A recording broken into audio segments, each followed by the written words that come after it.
gentlemen, please welcome Dean Mel Santa Maria. Magandang gabi po sa inyong lahat. Welcome to the Dean Mel Show. Ako po ang inyong host, Dean Mel Santa Maria. Samahan niyo po kami sa isang oras na sog na kwentuhan. Nakikita po tayo sa Signal Cable Channel 11PH, pati na rin po sa Facebook at YouTube channel ng 1PH. Simulcast sa Radyo 5 92.3 News FM. So literally po, nakikita at napapakinggan sa buong mundo. And talking about buong mundo, ito pong guest natin ay isang masasabi kong napakatanyag na Pinoy rap singer at dancer.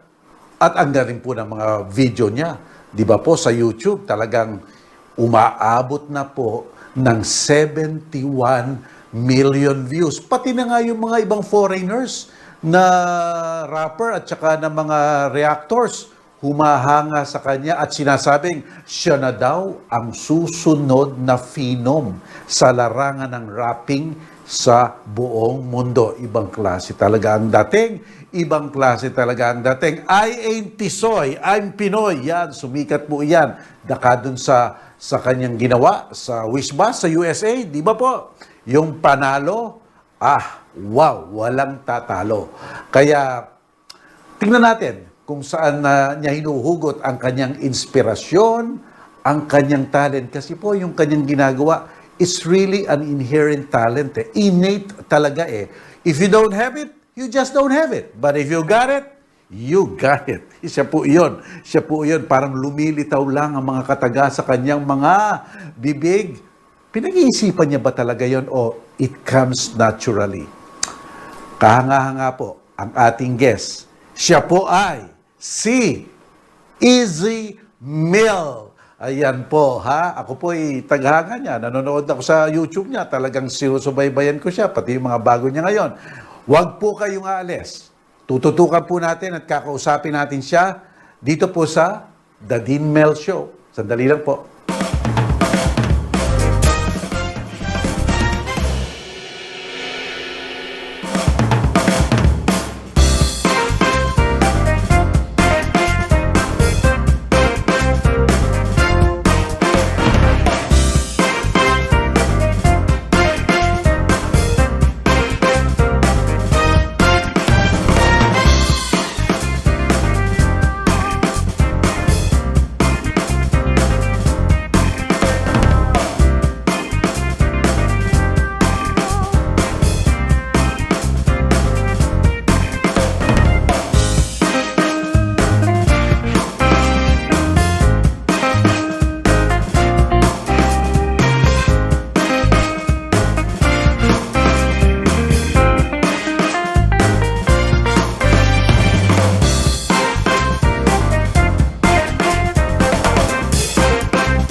Nagbabalik po kami mga kapatid, mga kaibigan, kababayan, wherever you are. Without further ado, let us welcome Dean Mel. Hi! Hi, sir! Hello po sa lahat. Nako, Dean Mel, we are very honored to have you in our show tonight. My God, di ba? How are you? How are you doing? How are you doing now? Ito po, just resting after the show a little bit. Yeah, ito, of course, with you po para just to conversate a little about a lot of things that have been happening as well. And gusto po kayo, kaya. Buti naman ako. Alam mo, easy. Alam mo, ang dahing Yes, mag-aabang nitong show na to, no? Sapagkat i-advertise namin. And did you realize that you made something very historic as far as the Philippines is concerned? Kasi you're the first original composition that reached 71 million in YouTube, that reached 13 million in Spotify. No Filipino Walang Pilipinoy, walang Pinoy na nakagawa nun. How is that? Do you feel that? Do you feel that on your shoulders? Naramdaman mo yon? Opo, ramdam ko. Naramdam mo? Ramdam ko rin po. Pero, syempre, at the same time, I want to make sure that I do things to make me feel like, that pressure is not there. Pero, syempre, yun nga po yung, the dream happened and now I'm just trying to make sure na the ball will keep rolling. But, tama po kayo. It's incredible what has happened. And I want to keep doing the same. It's such a spectacular thing, no? It's such a spectacular thing. So suddenly, people were looking for you in the YouTube, foreigners and Filipinos, and foreigners saying like, "Hey, this is going to be the new phenom in the world of hip hop." I mean, what's that kind of what does that do to you? I mean, sabi mo ayaw mo masyadong ma-pressure pero Opo. it comes yung pressure po, it can also it turns into fuel. Kasi imbes na i-take ko po siya na parang maging pressure para sa akin, gagawin ko po siyang gasolina para yung makina ko will keep going. Parang ganun. Easy. Ito, gusto ko pang itanong sa iyo, no? Nung bata ka ba, when you were small, meron ka bang ibang ambisyon? Gusto mo ba maging doktor, abogado, piloto? Do you have some other ambition? Piloto po. Piloto? Opo, nung maliit ako, pares po kami nung pinsan ko na si Amir. Pares kami na gusto namin sumali sa Air Force and to fly like the fighter jets. Talaga? And when did you realize that, hey, I like music? When did you realize that? At what particular age point mo na realize yun? The music, it's lagi po siya nag-surround sa buhay ko kasi po yung mom and dad ko, their presence in the rock music world sa Pilipinas, masana sa Subic Bay, they ruled at that time frame nung pinanganak ko when as I was growing up. They ruled the rock scene. Grabe ang galing nila sa live. Tapos ako po, I was the kid na parang sinasama lang nila sa mga gigs nila. So I guess all of that being surrounded for me, I just absorbed it. Parang music always surrounded my life, but in terms of making it never really happened up until kind of sa college po. Sa college. And Easy, ano yung decision mo? What was that turning point? Bakit hip-hop? Bakit hip-hop? Bakit yung genre yan? Ano naman ang turning point naman yan? So yung turning point po ng how I took a liking to hip-hop, I guess, was I took a liking to it at first kasi nga po, I was surrounded by rock and roll, all of the kind of genres at the 80s, 90s, and early 2000s. Parang ganun po yung mga sumisikat, yung mga Slipknot, ganun. Pero yung para sa akin, dahil yun yung nag-surround sa akin, nung narinig ko yung hip-hop, R&B, parang sabi, what is this? Parang ganun po yung reaction ko dun.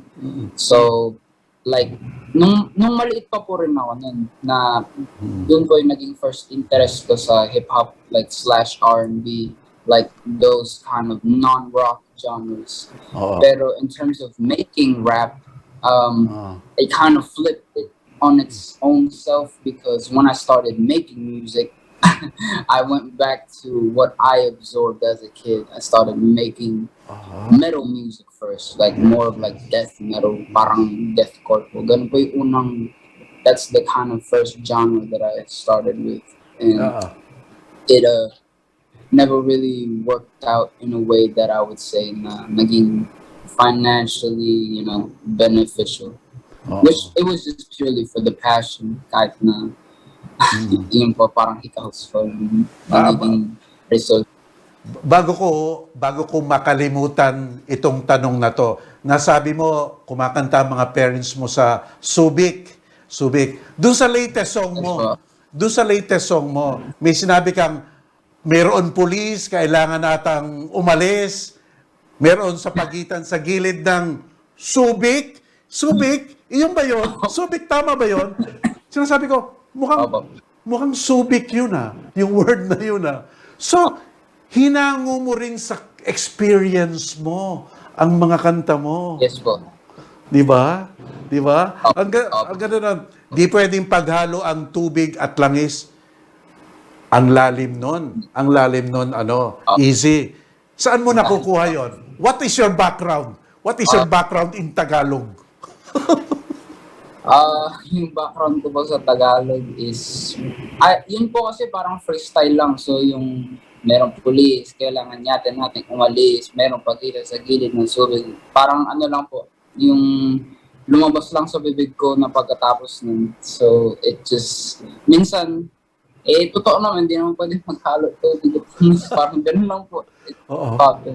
Alam mo, Easy, the very special thing about you is, yun nga yung sinasabi mo, alam mo, hindi naman pwedeng maghalo talaga ang langis sa tubig. Such a simple thing, and then you make it so interesting, with a beat, di ba? So, paano niya ginagawa doon?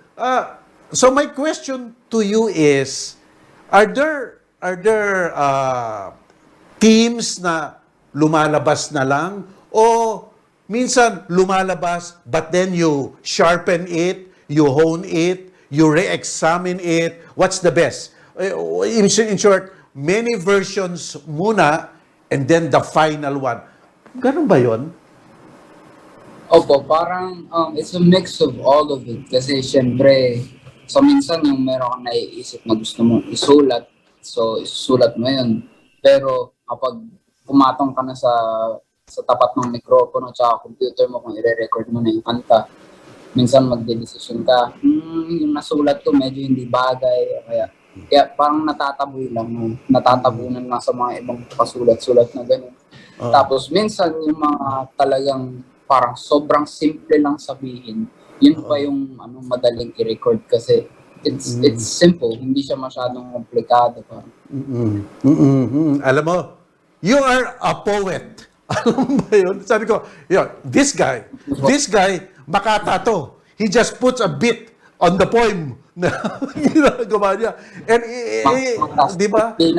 di ba, you are a hip-hop, a poet, and somebody that puts beats in these things. And, this is a rare talent. Kaya nga sabi ko kanina, either you have it or you don't. Di ba? Ikaw ba na-shock rin sa almost meteoric rise mo sa stardom? Were you shocked also? Nagka-goosebumps ka ba? Sarili mo, nagka-goosebumps ka ba? Kinikilabutan ako dito. Ako rin po yung unang pagpatong ko po dun sa 24 Bars Challenge, yung pinakaunang sitwasyon na nangyari sa akin na napaupo na lang. Ganun. Kasi pinapanood ko lahat ng mga numbers umaakit kasi oh my God. Kasi naka-document din po yun sa sa Instagram ko, tapos yung mga stories na pinopost ko sa online. Yung reaction ko kasi una po siyang sumabog una ko siyang pinost sa Facebook, yung 24 Bars Challenge ko, tapos nagulat na lang ako. I think it was few days, nag 1 million, and I was like, oh, what is happening? Parang alam mo, you are also educating us. No, you are also educating us. Kasi ako, naririnig ko parati yung mga nagre-react sa'yo, hey, those are good bars. Sabi ko, ano yung bars? What's bars? So, I had to investigate it. Then you also educate us in this new kind of para sa akin, literature. This is a new kind of modern atomic literature, nuclear thing, no? And what does... Parang modern musical literature po, parang ganito. Oo. Explain mo nga sa amin, ano nga ba yung bars na yon? Ano yung bars na yon? Para lang maintindihan ng ating mga tagapanood.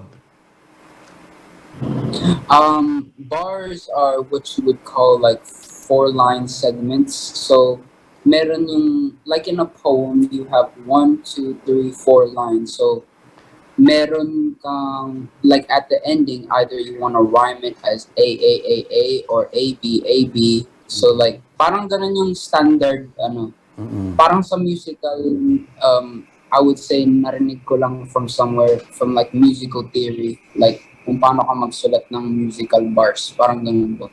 Pero in rap, so yun nga po, dahil minsan yung kung sino man yung nagsusulat, talagang nag-vent lang po sila kung ano yung pinagdadaanan nila. Tapos, yun nga po, they can choose to rhyme it in A, or A, B, or even A, B, C, B, C, A. Parang, it's their own creative freedom. And mostly po ngayon, what people call a bar in rap would be like a very good word, or like a very good phrase that the rapper has come up with. Tapos, meron din pong setup yun kasi yung either dun sa first 3 lines na sinasabi, meron siyang topic na sinasabi, tapos yung either sa last line, yung 4th line, parang tinapos niya yung topic na yun with like a good conclusion. And like people will react to it in a way like, yeah, that's bar. Tapos, meron din yung mga talagang sobrang solid yung pen game nila sa rap na lahat, each line can be a bar. Parang Wow! Alam mo, naalala ko tuloy itong si Simon and Garfunkel. Alam mo, nung sumikat sila, kamukha mo they introduced such a new kind of rhythm that people were trying to discern, ano ba yon? What kind of style is this? So because they became so good at it, niyaya sila maging profesor sa isang eskwelahan just to have a subject on that particular kind of music. Ikaw ba, this kind of literature para sa akin is so new, so novel. Will you entertain? Easy, pwede mo bang 1 sem, ituro mo sa amin yan, sa eskwelahan yan. Will you welcome that? I would be happy and honored to teach anyone if they want to learn how I do things, because that's all I can teach. Yung kung ano yung alam ko gawin. And also, Easy, you must have a very good ear for this. Talagang, the ear and the rhythm and the delivery, it's so blended. How do you do it? Do you practice? Yes po. Madami pong sessions ng practice kasi even during recording. Kasi syempre, when you freestyle a first line na gusto mong ilagay, kumari merong instrumental. So, yung freestyle mo na line doon, either magugustuhan mo or parang sabihin mo na, I could do a better take. Tapos, doon na rin po na-input yung practice sa mga certain cadences na kung meron kang gustong bagong gawin. And you just do it over and over again until you get the best take that you can. And parang ganun po siya. Easy. Pinapanood mo ba sarili mo? Basta nakagawa ka na ng video, pinapanood mo ba? Tek mo na, re-retake ko yan. Pinapanood mo ba sarili mo? Yeah. Opo. So minsan kapag merong ideas na I can't repeat, yung kapag nasabi ko siya ng isang beses tapos alam kong makakalimutan ko tomorrow or the next day, or kailangan ko siyang either i-record if it's like a musical instrument piece or like a couple of bars that I come up with when I wake up, parang ganun. Easy. So, in the morning, when you wake up, inspired ka na ba? Are there words coming into your head? Wait. Wait, susulat ko yan. Ganun ba? Yes, Is that how it ganun po, makes? Ganun? ganun po. Yes Ganun? po, parang parang writer po, parang you like come up with a good script or like you imagine a certain situation that would be dope in like a cinematic form. Tapos yung cinematography na nangyari sa imagination mo, you wanna put it down as an idea para in the future mo Yes. magawa. Wow. Hindi mo nakalimutan, parang ganun. Easy, sandali lang ha. Magagap lang po tayo mga kapatid. Alam ko, hindi na kayo makatayo dyan sa inupuan nyo. Sandali lang po. Babalik po kami, mga 1 minute lang to. Sandali lang po.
Okay, nagbabalik po tayo. Kasama natin si Dean Mel. Oh, wow, byword na po yan. Easy. It's hard work. It's really hard work. It's not as people think, no? Nakikita ka, nag-e-enjoy naman si Easy eh. It's such an easy thing to do. Pero it's really hard work. Truly hard work, no? Yes. Yes, very hard work. It takes a lot of patience, dedication, sacrifice to, put in that type of work for what you want to do. Kasi sa lahat naman po sa tingin ko ng mga pangarap ng mga tao, kung pupursigihan po nila, ilagay lang po nila sa puso at isip nila na kaya nilang gawin kahit na mahirap yung kailangan ng daanan. Pero mahirap po kasi talaga eh. Alam mo, that's the operative word, no? Easy, yung pangarap. That dream. I mean, your dream has come true. Parang ibig sabihin, diba, it's such a, diba, it's here. Diba, it's not a dream anymore. Yes. Pinch me. Teka, let's talk about... ito na po eh. Okay. Let's talk about panalo. Trap ka rin nyo sa tayo ay Pilipino, kahit anong kulay ng balat, isa sa puso, may Tagalog, Bisaya, Ilocano, walang tatalo sa bagsik ng ating dugo. Grabe yun, Easy. That's from the heart. You know, Easy, it's so hard. I feel that it's so hard for a singer to show sincerity in a song, and sincerity in the words, and sincerity in the delivery. This one hit us all. Hit us all. Yeah. Diba? It did. Diba? It hit us all, man. That is what we should do. Ito, kamukha nun, Easy. Such good literature in a hip-hop, rap sound, no? Does it give you anong kick? Anong kick mo doon? Ano yung high mo doon? Ano yung nararamdaman mo? Can you explain that to us? Parang, it's like a hell yes. Parang ganun po yung pakiramdam. Yes, oo nga. Or, heck yeah. Parang ganun po. Yeah. Sorry for the Yeah, that's okay. That's okay. Easy. Pwede for our audience, pwede mo kaming bigyan ng ano niyan, hip hop delivery ng you can take a man out of the hood, but you cannot take the hood out of the man. Yung tuloy-tuloy na yon. Pwede ba? take a man out the hood. You can't take the hood out of a man. No, you cannot. Wow. Ayaw, dude. Ang galing. Ituloy mo nga yun. Ituloy mo nga yung tayo ay Pilipino kahit anong kulay ng balat. How do you do that? Tayo Pilipino, kahit anong kulay ng balat, isa sa puso. Mapatagalog, Bisaya o Ilocano, walang tatalo sa bagsik ng ating dugo. Isigaw ng malakas ang ating panalo, huwag nang pag-usapan ng mga negatibo. Pangyayari sa mga panig ka na sa mundo. Kinabukasan na natin to, panalo. Alam mo, easy. From English transitioning to Tagalog, then transitioning to sometime, if I'm not mistaken, Ilocano, something like that It's, Okay. parang, is that planned? Or talagang nakita mo yung rhythm nun? Or was it purposely done to attract as much people as you can? Sa totoo lang po, it's a mix of nawalan ako ng ideas dun sa sa English, tapos nawalan ng ideas sa Tagalog. Kaya parang I just switch it up from time to time with a point of like may nakagawa na ba nito? Maraming naman gumagawa ng mga multilingual songs. So I guess I should just try it as well. Parang ganun. Oh. Tingnan itong statement mo. I am ano yun? I ain't Tisoy, I am Pinoy. May gigil. Yes. May gigil talaga. Such a short phrase pero yes, gigil na gigil, di ba? Parang Okay. does it come naturally for you? Yung bang ganon? Yun kasi sa tingin ko, like even my mom has a story about that when I was like very little. Kasi syempre, yung focus namin is not the regular, kung sabihin natin para sa mga Pinoy po, di ba? So, parang, nung maliit ako, sabi ng mom ko, nilapitan daw ako ng isang lalaki. Hey, Joe, what are you doing, Joe? Tapos, Joe ka dyan. Pinoy ako, no? Talking about that, now that you're famous, sa Amerika, for example, yun nga, pinagkakamalan ka ba? Hey, where you from? From New Jersey or what? Talagang napapagkamalan ka bang kano? Opo, siyempre po. Ano yung sinasabi mo? Minsan, I play it off as like, yeah, I live around. Kasi kung nasa Las Vegas lang, nakatira din dun. Kaya, sabi nga, yeah, I live around, bro, what's up? So, the conversation just continues in English. I don't have to say that I'm Filipino. Pero minsan, kapag siguro, I feel a little angsty that said day, I'm gonna be like, no, bro, I'm Filipino, what's up? Parang Oo nga. paminsan. Oo nga. Easy, how do you manage your fame? Ang hirap nun How do you manage your fame, your private life, your public life today, in your stature in life now? How do you manage it? How do I manage? I guess I would say it's just live by what life like presents upon you, and try to do your best to, choose the right decision when you face the decisions. So, like ngayon, yung ginagawa ko, just to keep myself calm, I play a lot of Tekken. Like it's I play it all of Tekken because I'm a human like everyone else. So I guess I let it out in a way where like I fight a lot. And Tekken is a fighting game, so it's like kahit online lang, parang I let off steam dun minsan, and then but yeah, parang I just live I just live life day to day. Now, easy, no? You will be getting into, you're in demand, you will be getting into concerts, no? Yung almost siguro it will make you busy for, probably the rest of your life.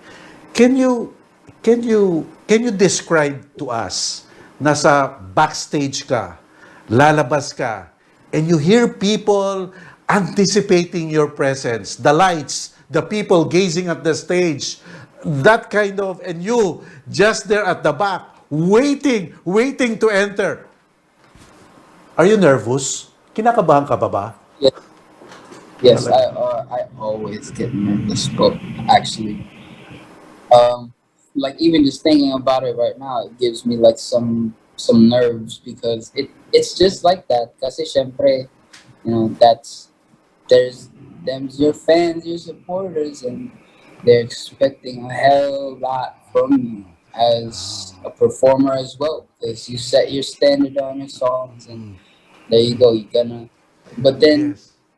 that comes into play na rin po, like who you surround yourself with as a person. And me, I think I've chosen very well enough who I surround myself with, and they tell me, they just pat me on the back. You got this, bro. Just kill it out there. Don't break a leg, but not literally. Teka muna, before I forget, may girlfriend ka na ba? May girlfriend ka na? Ay, nako, madaming malulungkot. Hindi. Pero it's your music that counts. It's your music that counts. Easy itong the future for you, ano. Now, you're so famous, no? You're one click of the YouTube. Next day, mga 200,000 na yan, almost automatic.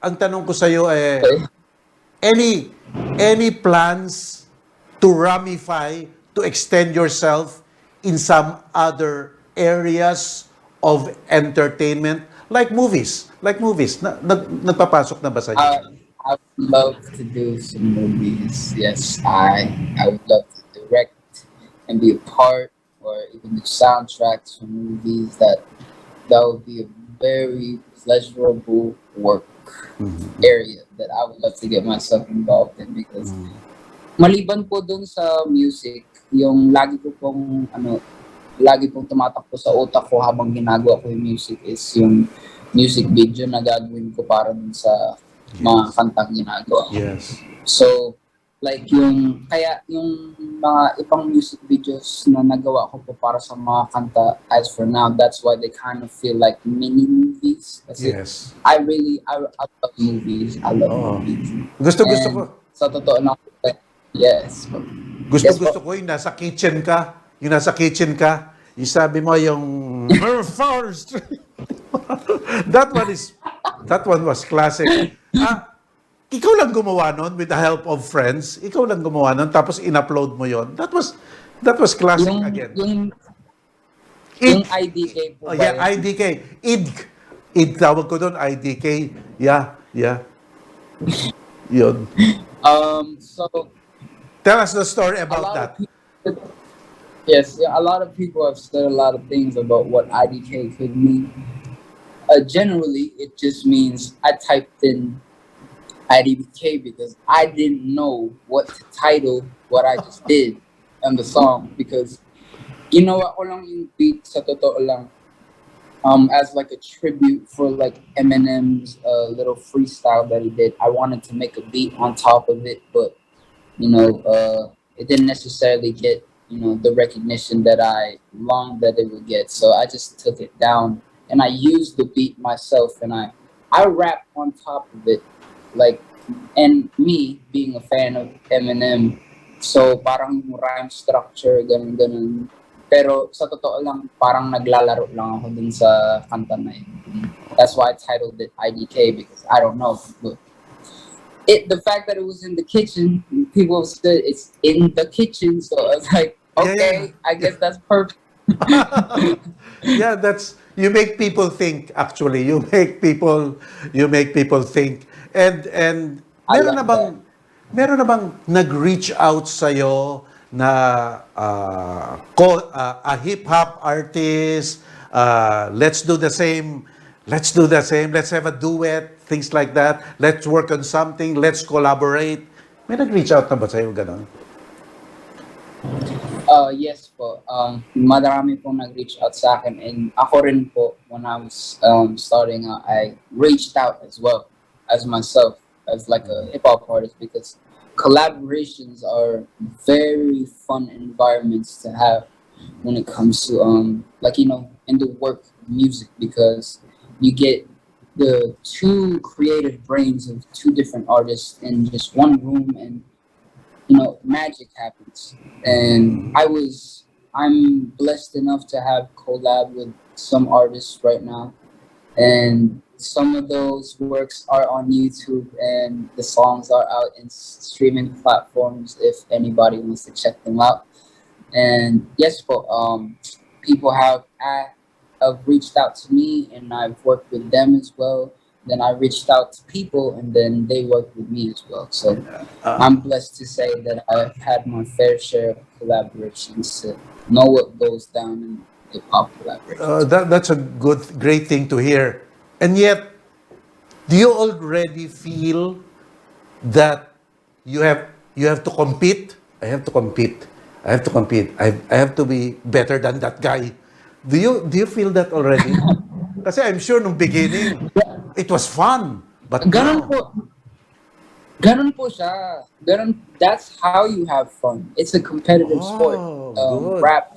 Rap and hip hop is counted as a competitive sport. So it like, even as a genre, kahit na sabihin nating music yan, that's why it plays so well into sports, and like very hefty activities where physical, contact is involved. So like hip hop just fits in that, because even just rappers themselves, kahit na sabihin natin nagko-collaborate tayo, like, I'm gonna try to out-rap you, bro. I love you and I respect you, but then, no, I'm not gonna let you out-rap me. Parang ganun po. Alam mo, I like that mentality. It shows so much of your character, no? Yung sinabi mo sa akin, your answer, that's how you have fun. To compete, that's how you have fun. Yes. Such a Yes. short answer, and yet you thrive in that kind of challenge, no? You face all those challenges, no? That is the kind of, Yes. saan mo hinuhugot yun? You face challenges, you do not surrender easily. Good. I guess po would come from just having experienced some things that, of course, some people have experienced something similar, pero yung like negative experience that happens to a person can really mold them. So para sa akin, yung mga negative experiences ko po, parang it just puts me in a thinking space where am I gonna let this buckle me down, or like beat me down, or am I actually gonna stand up off the ground and like pick myself up and work through it. Parang Ang galing, ano? And how much yung sinasabi mong support group mo, no? And I feel nowadays you just really have inevitably to be a little bit choosy, because dahil na madami nga yung sigurong sumasabi, oy, kaibigan ko yan si Easy. Oy, ako kasama niyan. I mean, people want to make a semblance na they're with you or something like that. How do you determine who's who of your friends?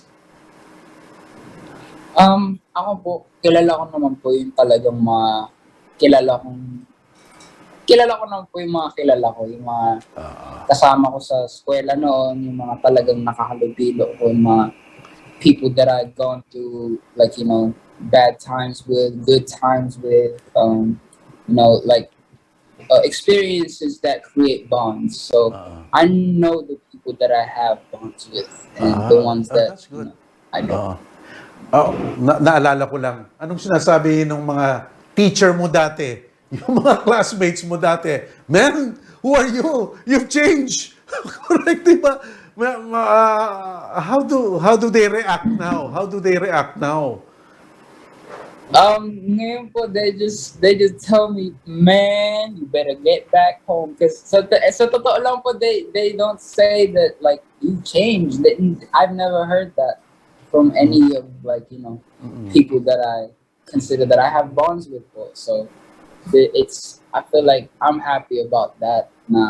You know, because I strive to keep my, like, you know, keep my feet on the ground and just planted, steady down, and just, you know, all 10 toes. It's what I could. It's all I can do. It's just be genuine because wala namang po. Okay, eto. Easy. May i-challenge kami sa iyo, ha. Meron kaming Dean Mel Challenge. Easy lang to, ha. Easy lang, ha. Sana mapagbigyan mo kami, ha. Oh, here you go. Okay, this is the Dean Mel Challenge. So, ano pa challenge natin kay Easy? Challenge. Bigyan mo naman kami ng freestyle tungkol sa feeling mo ngayon sa The Dean Mel Show. Ayan. Feeling ko sa Dean Mel Show ay magkakaroon ng maraming flow para sa inyo kasi si Easy Mel, ganun lang.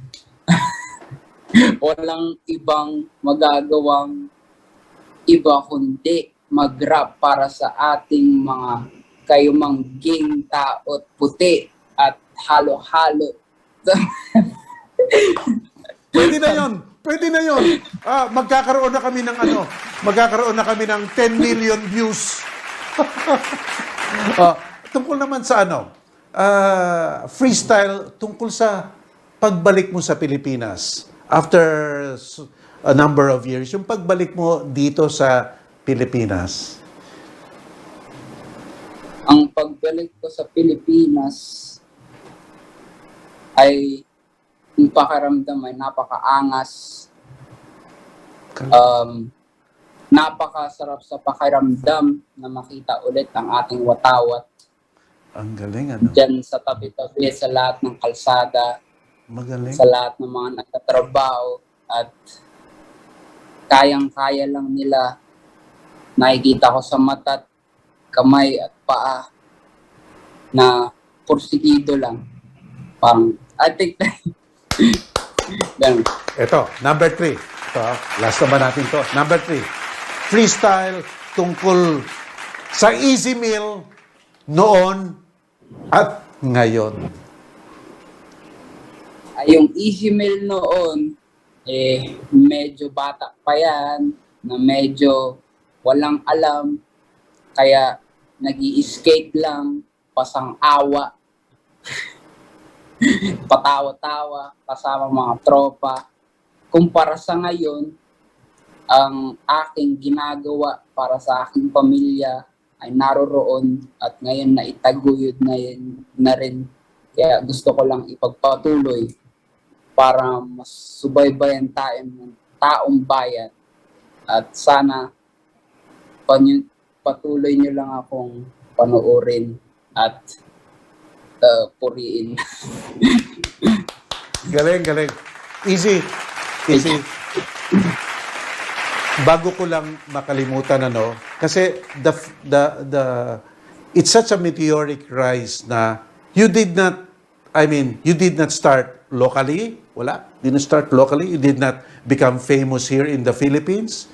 Then all of a sudden, you are now being seen by critics of hip-hop just all over the world. No, grabe yung mga reaction sa YouTube patungkol sa'yo. They are analyzing you. My God!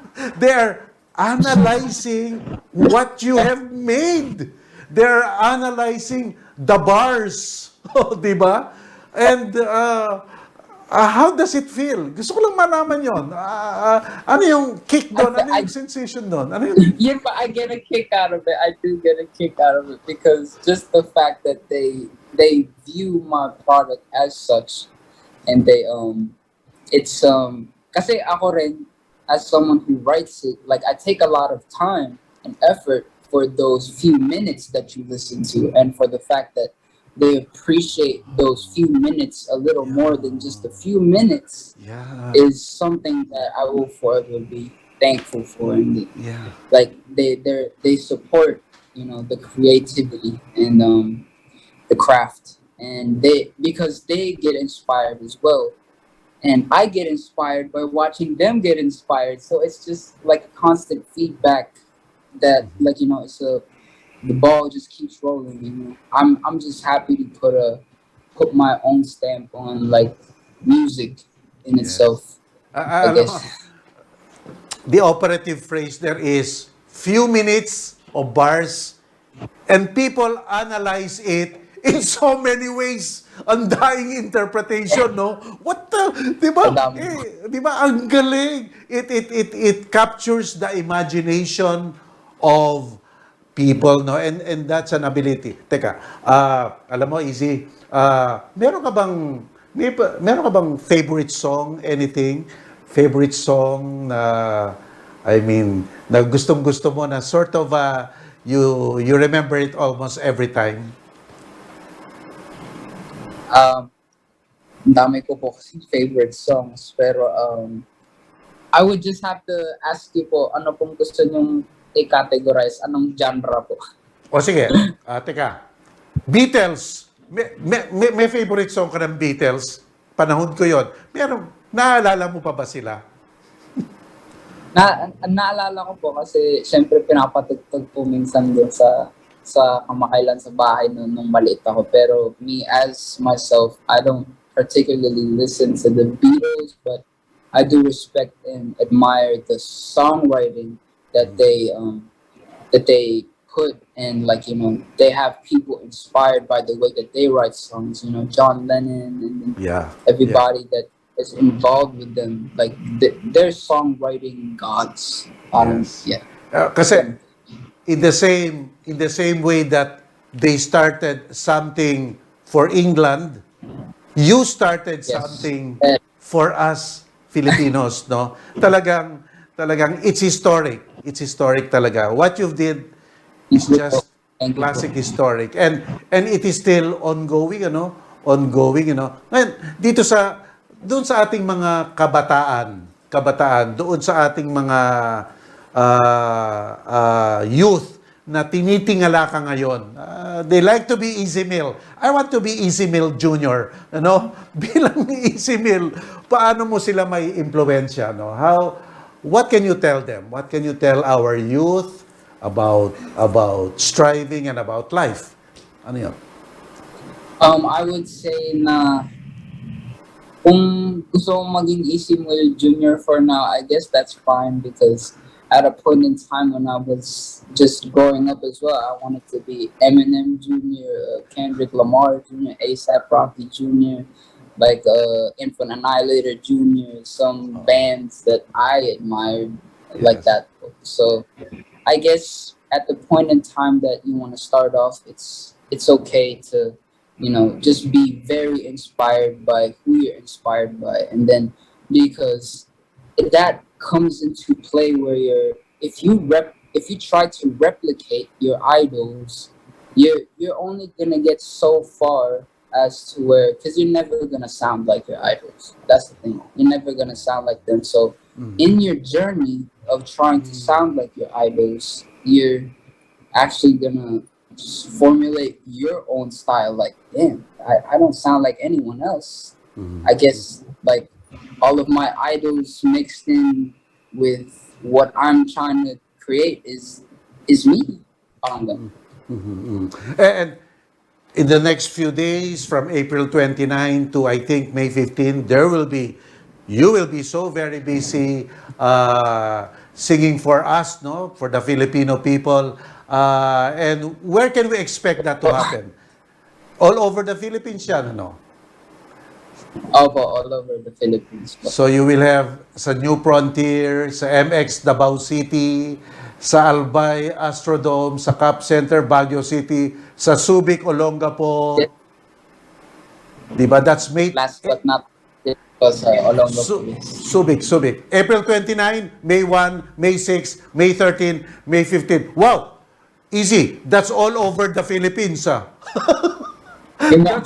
That's all over the Philippines. Talagang sinuyod mo na. Island hopping po yun. Island hopping. Very last question ko sa iyo, ang ikli ng panahon natin. Can you give us 2 important principles in life ni Easy Mel? First one, I would say, even if it's hard, keep fighting. Yeah, you gotta keep fighting because that's a mentality that, just don't give up. That's the first. Yeah, keep fighting and don't give up because those come in hand. Because if you stop fighting, then you're giving up, and then if you don't give up, then I guess you're still fighting. Parang ganun. Thank you very much, Easy Mel. It was a short time. It was an honor, a privilege, and most especially a joy, a real joy to be with you tonight para pakita ka ng ating mga kababayan, mga Pinoy na kababayan na alam ko mahal na mahal mo. Thank you very much, Easy. Thank you so much for the event. Thank you very much. Mga kaibigan, what a night tonight. Easy Mel, can you beat that? Ha? Ang galing. Naku po, sigurado magte-trending tayo. I am almost sure sa Facebook, sa internet, sa 1PH. Mga kaibigan, sabi ni Easy Mel, don't give up the fight. That's the point in life. And that's very true. Kaya, next week po, ito muli po ang The Dean Mel Show dito sa 1PH. Kami, ang boses ng pinagkakaisang Pilipinas. Mabuhay po kayo wherever you are. Bye-bye.